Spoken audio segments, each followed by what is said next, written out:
Hello and welcome to April's second edition of Thursday Night Thunder podcast with AJ and MMK. This is episode 41 of the series. I'm your host, Adam Jason Sinclair, and tonight, the most hardcore motorsports show on the internet. Mike and I will talk about Barrett Jackson, the NHRA, as well as upcoming events in NASCAR, all while we remind you why we are your source for the latest and greatest auto racing news on the planet. The world's greatest electric car auctions is returning to South Florida Fairgrounds for its second longest running event, the annual Palm Beach Auction, April 16th through the 18th, 2026. Since its debut in 2003, the Palm Beach Auction has evolved into the East Coast's ultimate lifestyle experience, blending high-octane bidding with family-friendly entertainment.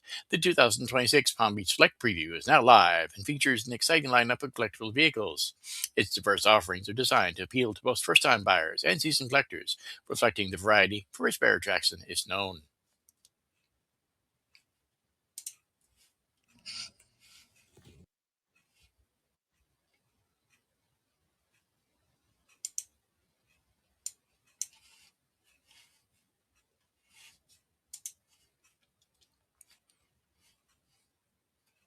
Our first Palm Beach auction in 2003 launched when we became and what has become a world-class tradition, said Craig Jackson, chairman and CEO of Barrett Jackson.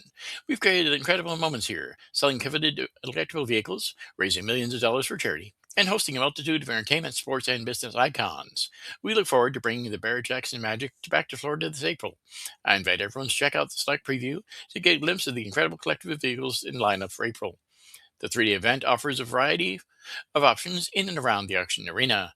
Beyond the block, guests can experience thrill rides at the Barrett Jackson Performance Track. Buckle up and leave daring driving to the pros. Experience tire shredding, high-speed hot laps as professional drivers push late-model machines to the limit on the custom track.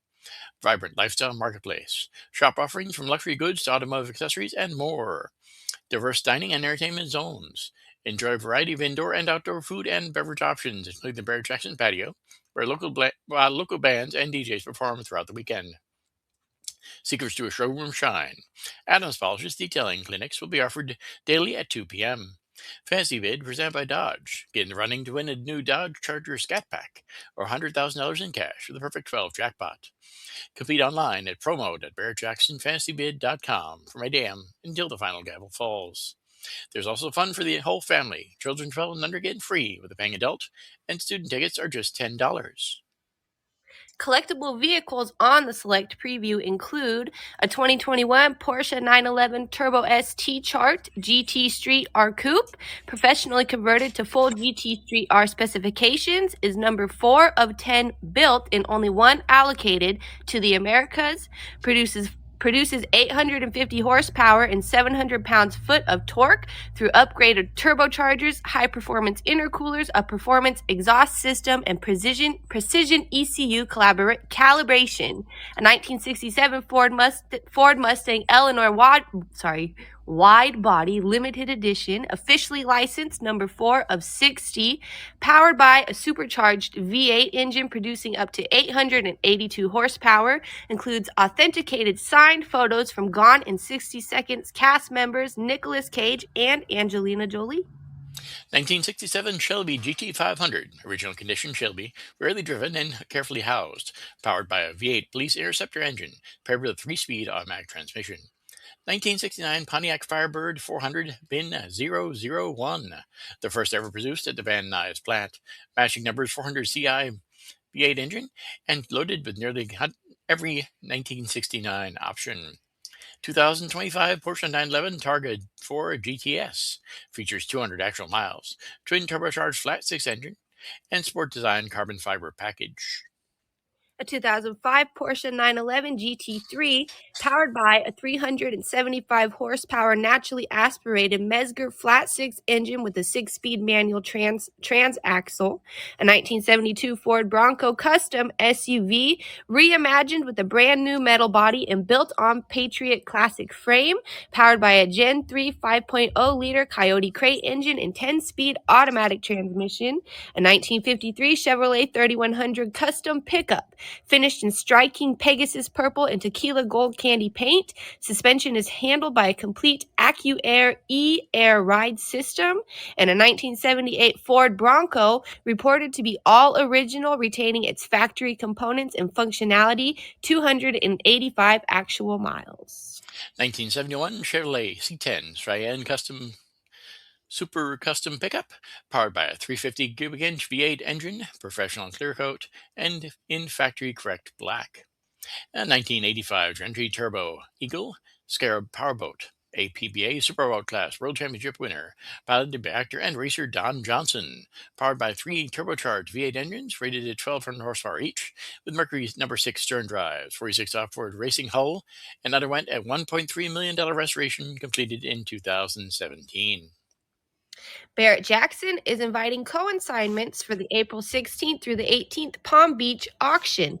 Bidder registration is open with options that give full access to the action. Advance tickets are on sale now with special pricing for seniors, military, and first responders. Student tickets are $10, and children 12 years of age and younger automatically receive complimentary admission. Barrett Jackson VIP experiences, hospitality packages are available and offer elevated access. Barrett Jackson will host its inaugural Columbus auction at the Ohio Expo Center and State Fairgrounds June 25th through the 27th, and is returning to Nevada for its Las Vegas auction September 10th to the 12th in the West Hall of the Las Vegas Convention Center. Before that, of course, they'll be in Palm Beach, and that's in about 2 weeks. We are hoping to talk to the VP of Consignment on this show next week. We were working on it for this week. Didn't quite work out, but hopefully we get to talk to him next week and have some more information about the upcoming auction. Should be a really good event.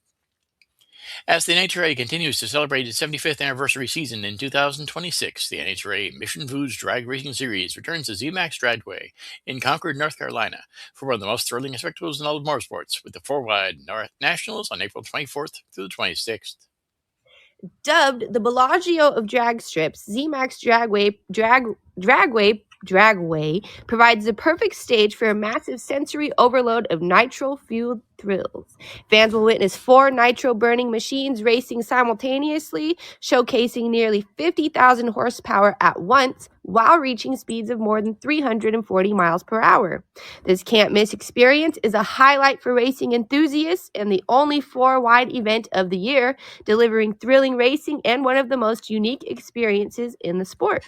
The jam-packed schedule at the NHRA 4-wide Nationals will keep fans busy all weekend, starting with 2 rounds of qualifying, including a must-see night session with pyrotechnics on Friday. Saturday showcases the popular Mission Too Fast, Too Tasty NHRA Challenge before eliminations on Sunday, while fans in Charlotte also get to see the debut of the Wright Trailers Outlaw Street Series, which features some of the major names from the famous Street Outlaws franchise, including Sean Ellington, Ryan Martin, Scott Taylor, and Jeff Lutz. This year's annual visit to Charlotte will continue the season-long celebration of NHRA's 75th anniversary. As part of the celebration, fans can expect multiple highlights of ZMAX Dragway, including an appearance from NHRA's 4-time Fight Car World Champion Matt Hagan, as well as NHRA legends Daryl Gwynn and Frank Manzo. Hagan's historic run at ZMAX Dragway in 2011, making the first 3-second run in Fight Car history, will be celebrated as a race historic moment, a theme that will take place at all races in 2026. Hagan will be featured on the unique commemorative ticket for the race. Fans can scan the on-site signs at the track for purchase the commemorative ticket, which will be distinctive to each event. On Sunday, a free limited edition NHRA schedule magnet will be given to the first 5,000 fans in attendance to take in eliminations. And a new look at Nitro Mall. Special displays and 75th anniversary stage will be in Nitro Alley. Last season, Sean Langdon, Top Fuel, Austin Prock, Funny Car, Dallas Glenn, Pro Stock, and Matt Smith, Pro Stock Motorcycle, claimed victories at the famed facility. This season's race will once again be broadcast on FS1 with elimination coverage beginning at 7 p.m. Eastern on Sunday, April 26th. Langdon added his name to the history books last season when he won NHRA's 1,000th Top Fuel race. He defeated a star-studded quad that included 4-time world champion Antron Brown, standout Justin Ashley, and motorsports legend Tony Stewart. Langdon is off to a solid start in 2026 after winning in Phoenix, while others to watch include Tony Schumacher, Leah Pruitt, Josh Hart, and rookie sensation Matty Gordon. Two-time reigning funny car champion Austin Prock has four Charlotte wins, including last season when he defeated a quad featuring multi-time world champions Ron Capps and Hagen, along with standout Alexis DeJoria. Prock finished with 9 wins, but the two-time champ is still looking to get his footing after moving from John Force Racing to Tasker Racing in the off-season. He'll take on the likes of Gainesville winner Chad Green, 2025 Rookie of the Year Spencer Hyde, and Jordan Vandergriff. Glenn powered his way to the first Pro Stock World Championship in 2025 and won last season's NHRA 4-Wide Nationals when he defeated KB Titan Racing teammate and six-time champ Greg Anderson, 2026 Gainesville winner Matt Hartford, and Eric Latino. Their elite motorsports rivals include six-time world champ Eric Anders, along with five-time champs Greg Coughlin Jr. and Aaron Stanfield. Pro Stock Motorcycle returns in Charlotte after last racing at the season opener in Gainesville. Six-time world champ Smith won at his home track last season when he defeated reigning world champ Richard Gadsden, two-time champ Gage Herrera, and veteran Steve Johnson. Gadsden opened up 2026 with a win and will face off against Angie Smith, Gianna Evaristo, John Hall, and Chase Van Saint. The NHRA 4-Wide Nationals will also feature NHRA Lucas Oil Drag Racing Series, as well as JBS Equipment NHRA Pro Mod Drag Racing Series presented by Elite Motorsports and FlexJet Factory Stock Showdown. The NHRA 4-Wide Nationals will see the debut of the new Right Trailers Outlaw Street Series. It's an exciting new showcase for 2026 and will feature 10 drivers, with 3 rounds of qualifying over the course of Friday and Saturday in Charlotte, followed by semifinals and finals on Sunday at ZMAX Dragway. Fans will be invited to the Nitro Alley stage, which hosts Nitro School, meet and greets, autograph sessions, and much more. Race fans in Charlotte can enjoy the special pre-race ceremonies that introduce each driver and includes the fan favorite Sealmaster Track Walk. Fans are also invited to congratulate the event winners at the Winner's Circle celebration on Sunday. As always, fans get a pit pass to the most powerful and sensory-filled motorsports attraction on the planet. Fans can see their favorite teams in action and servicing their cars, get autographs, and more. They can also visit NHRA's manufacturers Midway, where sponsors and vendors create an exciting atmosphere. NHRA Mission Foods Drag Racing Series qualifying will feature 2 rounds at 4:15 and 7 p.m. Eastern Time on Friday, April 24th, and the final rounds of qualifying on Saturday, April 25th at 12:30 and 3 p.m. Final eliminations are scheduled for noon on Sunday, April 26th. Television coverage includes qualifying on FS1 at 7 p.m. Eastern Time on Friday and 11 a.m. Eastern on Sunday, with eliminations action at 7 p.m. Eastern to follow. To purchase tickets to the NHRA 4-Wide Nationals, please visit charlottemotorspeedway.com.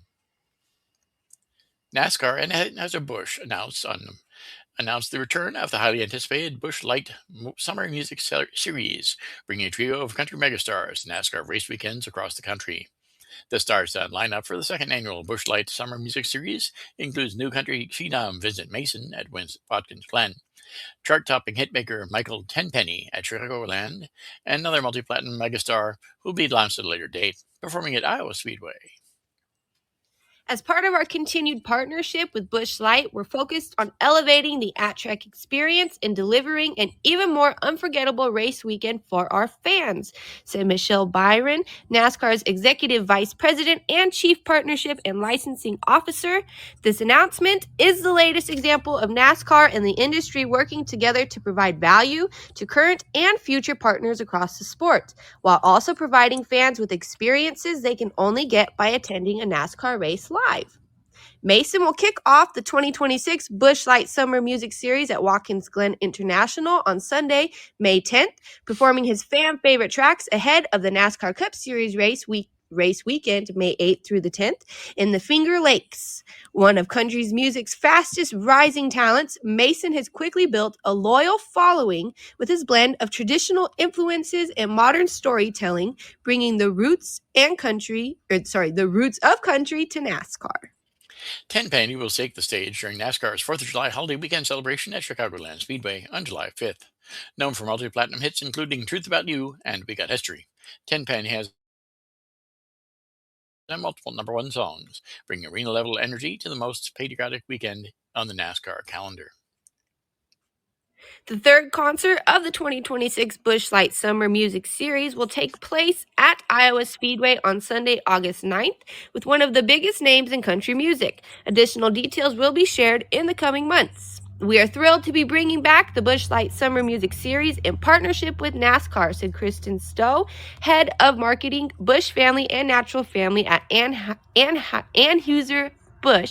There's no better way to kick off a race day this season than with a cold and smooth Busch Light at a pre-race country music concert.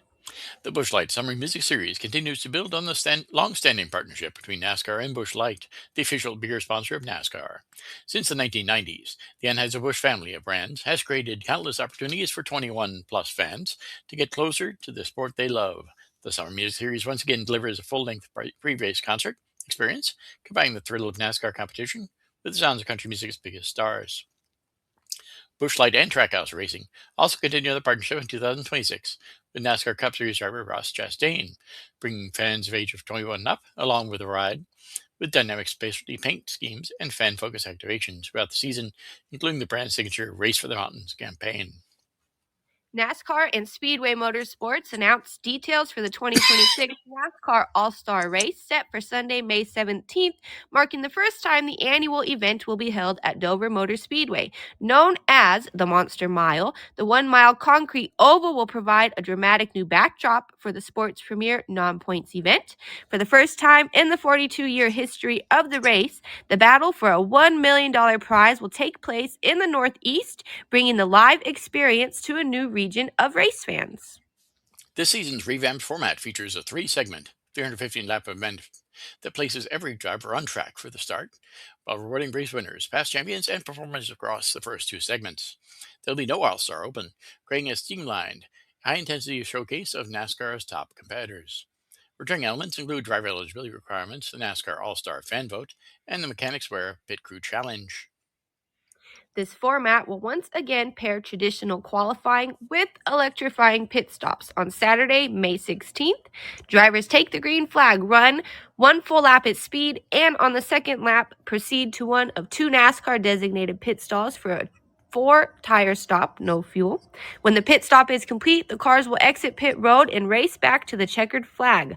Qualifying time will be the total elapsed time from green flag to checkered flag, with the fastest team earning the pole position for the race.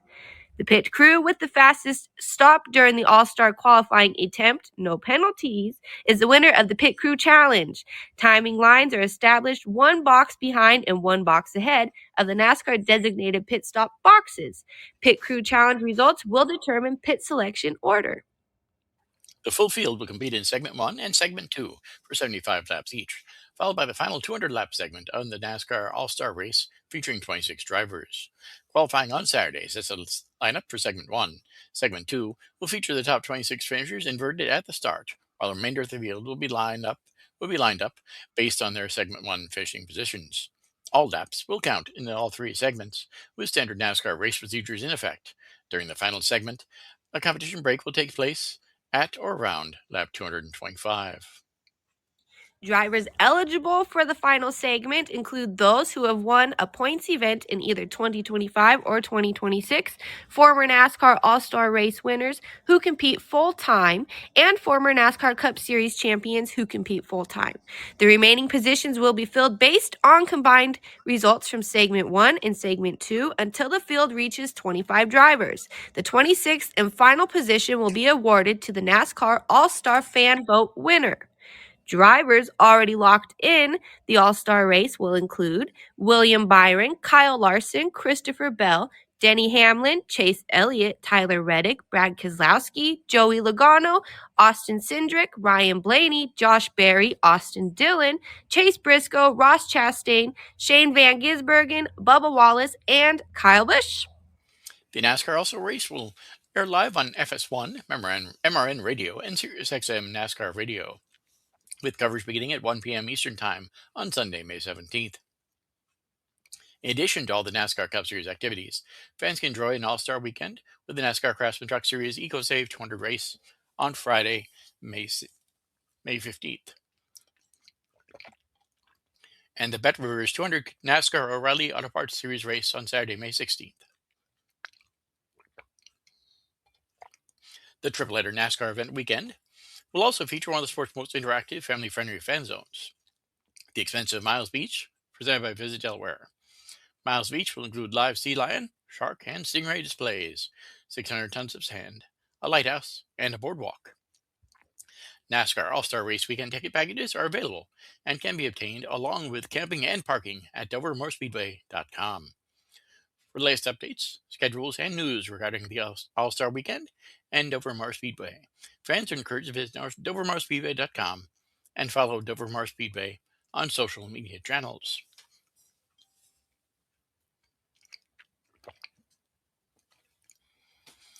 Now, I want to bring up a little thing about about NASCAR. Of course, we saw that the Daniel Dye had been released by Kapalo Motorsports a few weeks ago.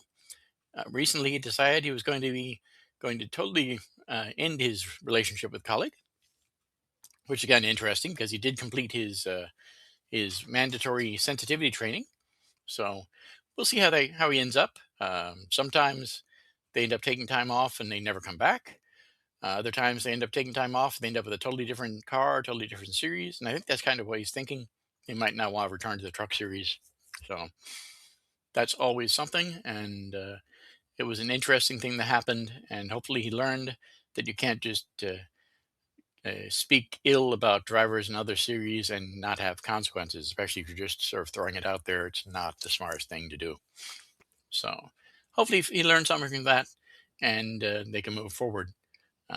There's been other issues, of course, with NASCAR. The recent issue with Chris Gabehart from JGR, who was going to be working for another team.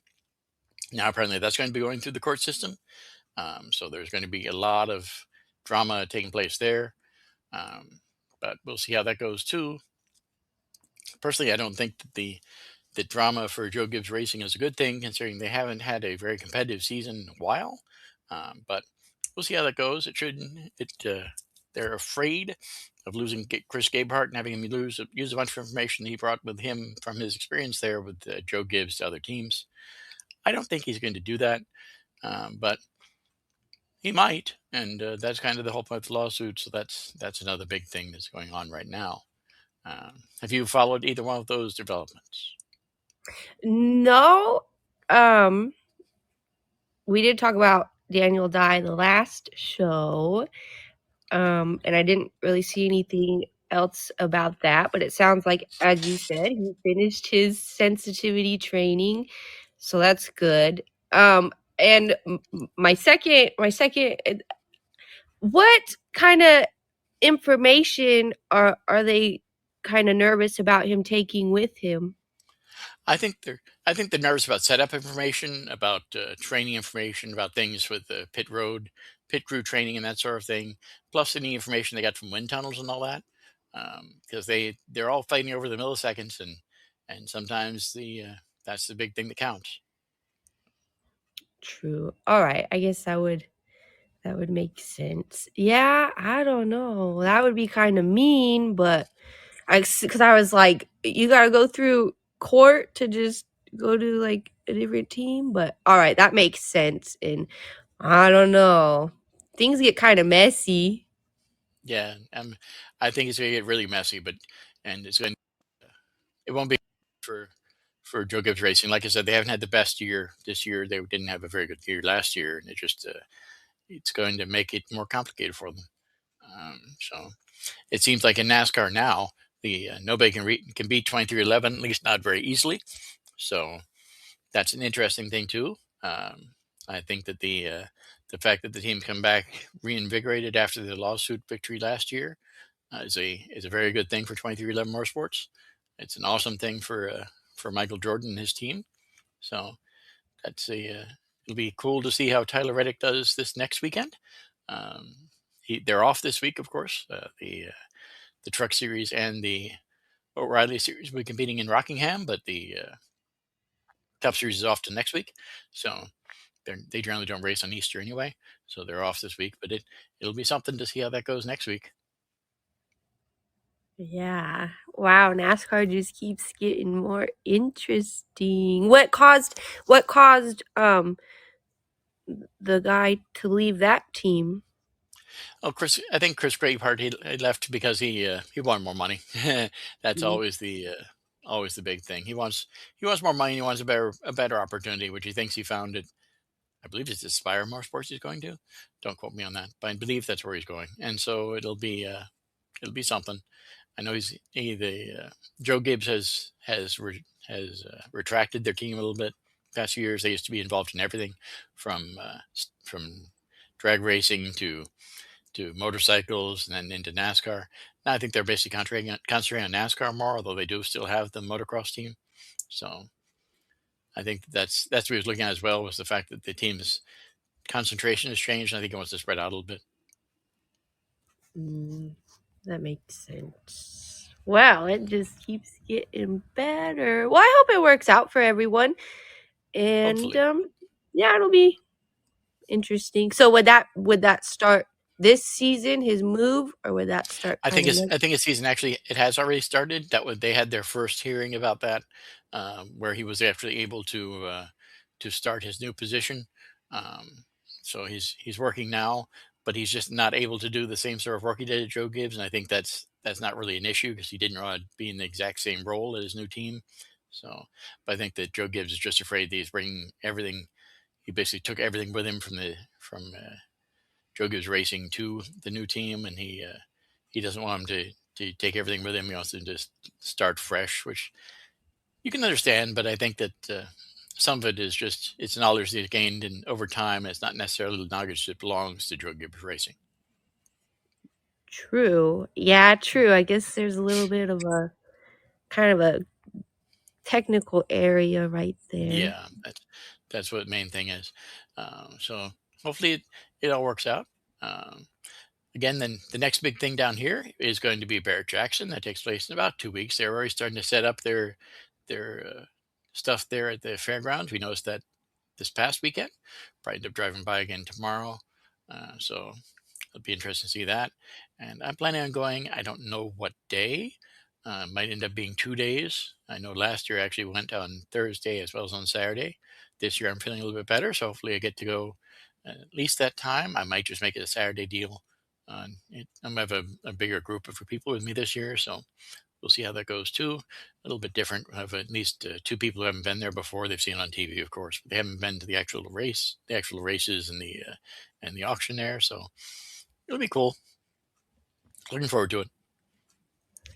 Yeah. Well, that will be nice. What out of all those cars we just went over, what was the most eye-catching to you? What one sounded the most intriguing? Actually, I think that the ones we it'd be the one that we haven't gone over. Some of the later additions to the thing. They have a Pagani that's going to be there. That's a really neat looking car. You'd have to look that up. It's a high tech, high high high style sports car that'll be there. So that'll be interesting to see. I think that the boat would be cool.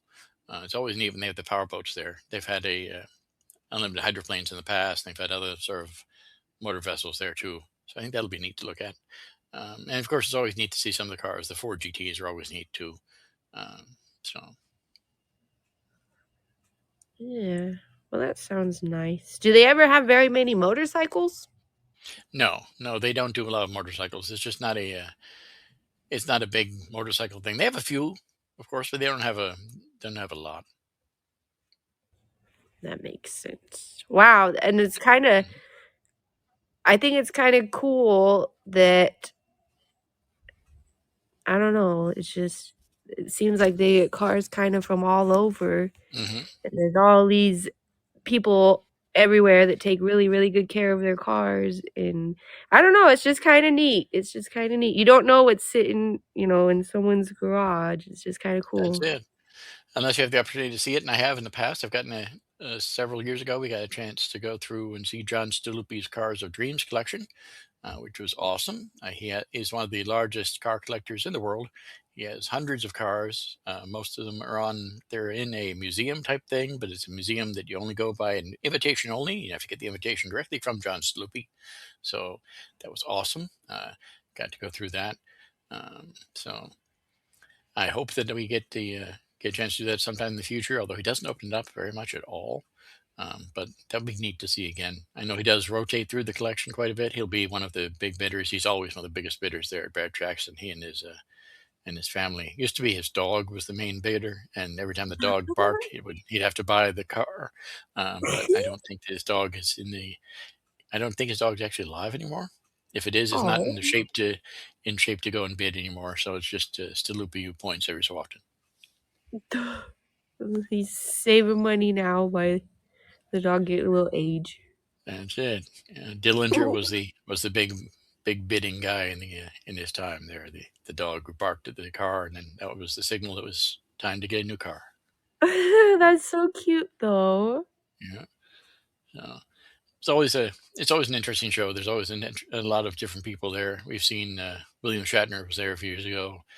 Burt Reynolds was there before he died. He looked like he was pretty much dead in the chair when he was sitting there. But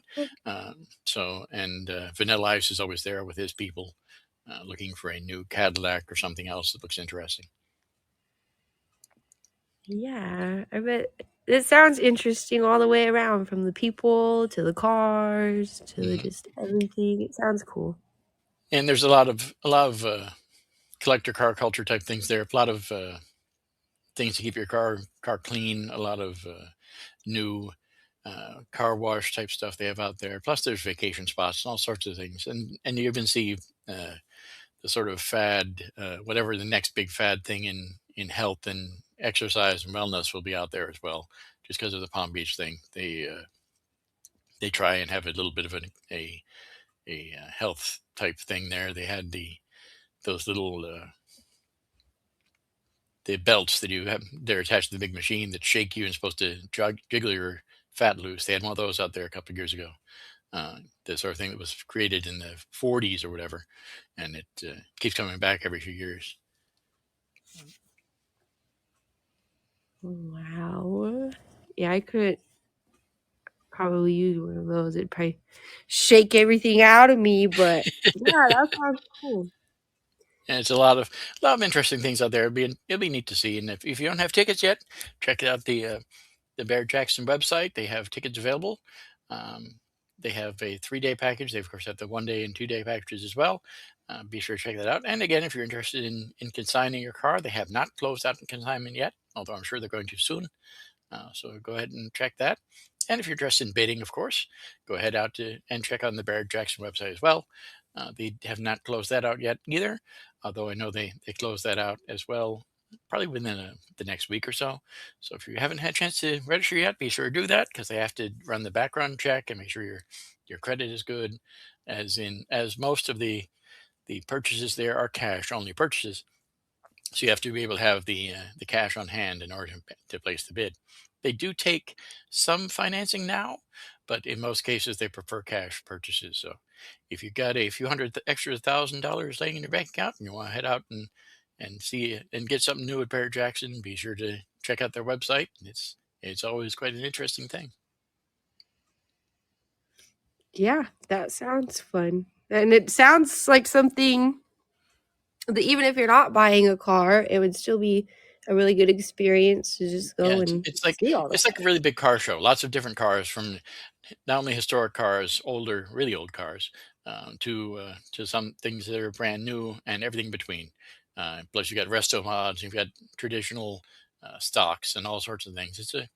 It's pretty neat looking, and they have some of the really weird looking modified cars. The ones I forget what they call them, but they're the rusty looking old modified cars that are the hot rod type things where everything just like it's going about to fall apart, but they spend lots and lots of money to look like it's going to fall apart, even though it's in tip top condition. So it's kind of cool too. So I haven't had the chance to see any of the stuff around town lately. I know in the past they've driven some of those cars around Palm Beach. I know they probably still are. I just haven't had a chance to get out as much anymore. Stay around the house quite a bit now. Don't do as much driving around town, but we're gonna do that a little bit this weekend and see if we can see anything new and exciting around. So hopefully there'll be some cool stuff out there. I know there always is. Another one of the things they have there every so often, the amphicars, the amphibious cars. Those always neat to see, and hopefully they have a couple of those out there too. Yeah, that sounds nice. And I don't know. You guys always have like interesting stuff over there to see. It's always something. It is always something, especially this time of year. Not only this time of year, but of course in other NASCAR news, of course, they just announced they are selling tickets to the NASCAR Championship Weekend, which again is taking place at Homestead. That'll be in November. I started looking at that today. Um, I don't really like the way that they're doing it because they've eliminated the general admission tickets for Friday. So now they've got really small general admission sections, and the whole rest of the grandstands are all reserved seating, which I don't think is the best thing for Friday there at the championship weekend. But I don't run NASCAR, and I definitely don't run Homestead Miami Speedway, so I know they've got a reason for it. But probably going to go down there. I don't know what seats we're going to get, and I don't know about parking because I know they're selling parking as well. And parking looks like it's actually started to sell out quicker than tickets have. So that's going to be a thing you have to, if you're interested in heading down to the championship weekend at Homestead Miami Speedway, now is the time to start planning for that because it looks like some things are starting to sell out. I have to research that a little bit more. But again, I'm planning to head down there for the Friday, see the Truck Series race, see the NASCAR qualifying for the Cup Series, as well as the O'Reilly race, race qualifying, and all that in practice. So it's always a good thing to get down there on Friday. I think Sunday would be insane, especially considering Friday tickets are starting to sell like crazy. So, but that's always something. It's always a fun time to end the season here in Homestead. Yeah, that's right in your backyard. So Yeah, it's about an hour without much traffic, an hour and a half if there is. So it's not too bad. The big thing is parking and the and walking around down there because even in November it's hot. So that's I think that's why the parking is selling out so quickly is because the close lots sell fast and then the ones that are a little bit further away sell at a slower rate. But we'll figure it out. Figure out something good for the next in the next few weeks or so, and hopefully get our tickets set up for that. yeah, that'll be fun. That would be a good Hmm. time. Yeah. Should be good. And the next big thing after that is I don't know because I know that there's a big gap here in my schedule for racing wise. We're going to be going to the Barrett Jackson in April, and then we wouldn't be going to another race until November. But it is what it is. Of course, summer here is a little slow, and there'll be a lot of interesting things going on, but not much automotive stuff going on around here. They did have Fuel Fest here a couple weeks ago. I missed out on that because I was in Orlando there at the Epic Universe, but they did have Fuel Fest here with all the all the Fast and Furious type cars, and the guy, the brother of the guy who was in the show there in the Fast and Furious movies. He puts that on. I don't remember the guy's name, but the his brother there puts it on. That's kind of cool. Um, so I didn't see how many tickets were written this year because they didn't. Again, I was out of town for a few days when they were putting that stuff on the news a lot. But I know last year they had like 400 tickets issued around the Fuel Fest event. So I'm pretty sure they were racking up the citations around the fairgrounds for that again. That's funny. They appreciate those events. That's it. Yeah, the Fuel Fest brings out some rather colorful looking cars and some people who think that they're in the Fast and Furious movies when they're driving down Southern Boulevard. I don't think the sheriff's office appreciates that very much. All you the sheriff brings them back to reality. That's it. So again, it was an interesting time, and I'm sure that it was a one of these years I'm going to make it out there. It won't conflict with my schedule. This year it did. It does really because it takes place around the same time around my anniversary and my birthday there. So I'm not always in town for those, but one of these years I'll make it out there. Looks like a pretty neat thing. They did the drifting and all that around the same track. They're going to be doing the demonstrations there for Barrett Jackson, in fact. So be kind of cool. It's be something neat to see at least once. So Yeah. I did notice last week they had an IHRA sanctioned powerboat race off the coast of St. Petersburg last weekend. I saw a little bit of that, so that was kind of cool too. I know the IHRA has expanded into powerboat racing now, so hopefully that brings the powerboat racing a little bit more to the forefront again. They had Ralph Shaheen covering it, so that's kind of neat. So NHRA is doing some good things, and again, I hope that they are able to expand their racing down here again. I know that there were lights on at the Palm Beach International Raceway last time I went by it about 3 weeks ago. So hopefully that means they're doing something. It's hard to tell. It's sort of a up and down thing, and honestly, I've stopped covering that here because every time I mention something, it changes. But I know that there have been offers in the past, and there's been all sorts of things in the news lately about hearings about the event and the changing of the zoning back and forth and everything else. They need to do something about the track here because um, there is a demand for it, as of course seen by the fuel fest and that sort of thing, um, and the fact that the racers in this area have to drive all the way up to New Smyrna Speedway or up to Bradenton or up to wherever. Um, I'm sure they can even go out to Hendry, I suppose, but they have to really go up to more than an hour and a half away from here to do any sort of racing, and that's not fair for the fact that this used to be a fairly substantial racing community, not only with drag racing but with stock cars and stuff as well. So they need to do something. It's not good, and hopefully it ends up changing in the future. Although every time I think it's going to change, it doesn't change. So hopefully somebody figures something out, because these a lot of the grassroots type guys, they can't afford to go to a country club style track, which is what seems to be popping up more often than not in the state of Florida. So, Yeah.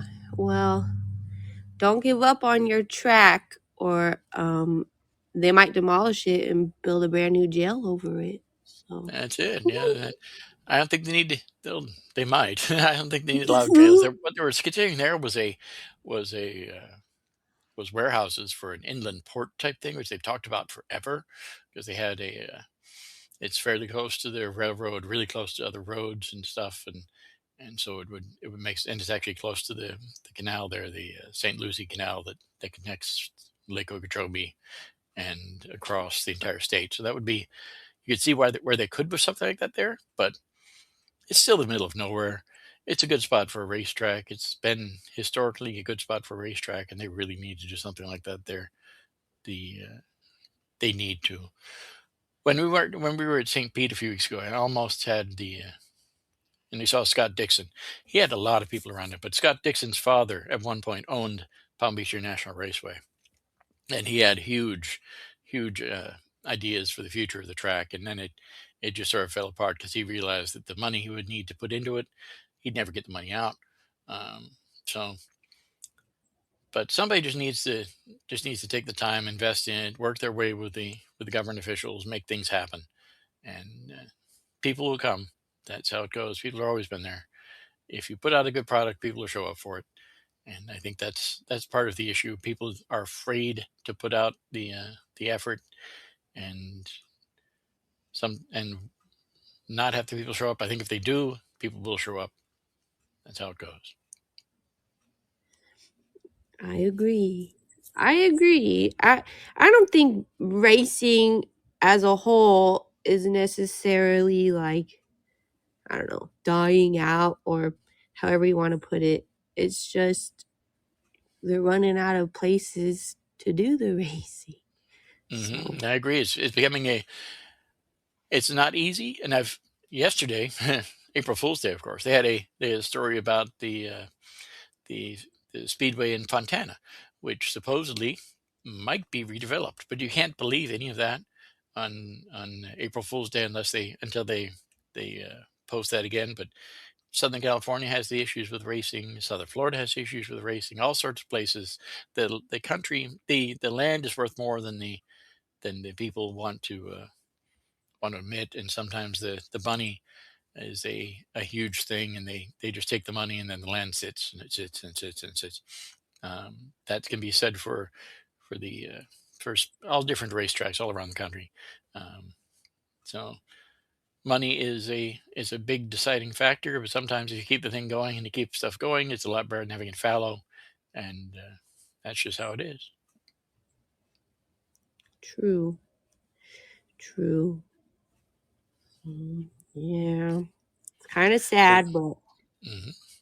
So how's the? I know the weather's starting to get a teeny bit better out there. I know it was cold, cold the other day. I know that in Portland it was snowing this past weekend, so I know it's probably still a little chilly up there, but it is spring, so hopefully they'll be starting something soon.